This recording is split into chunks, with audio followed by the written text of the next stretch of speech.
தமிழ்நாடு முன்னோடி மாநிலமா இருக்கு கல்விக் கொள்கையில.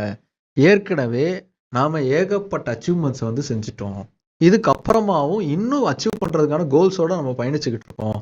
அதெல்லாம் விட்டுட்டு திருப்பி நம்மள பின்னோக்கி இழுக்கிறதுக்கான ஒரு வழிய தான் இந்த தேசிய புதிய கல்விக் கொள்கை அப்படிங்கிறது கொண்டு வருது அப்படிங்கிறது இவங்க வைக்கக்கூடிய வாதம்.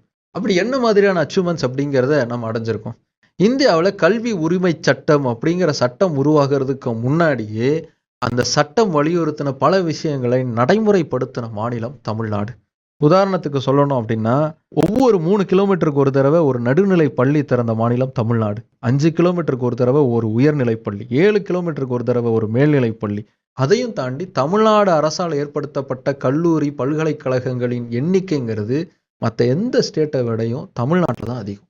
இப்படி எஜுகேஷனுக்கு நம்ம தொடர்ந்து இன்வெஸ்ட் பண்ணிக்கிட்டே இருக்கோம். எஜுகேஷன் தான் நம்மளுடைய பலம் அப்படின்னு அதை தான் நம்ம இன்னும் ஸ்ட்ராங் ஆக்கிக்கிட்டே இருக்கோம்.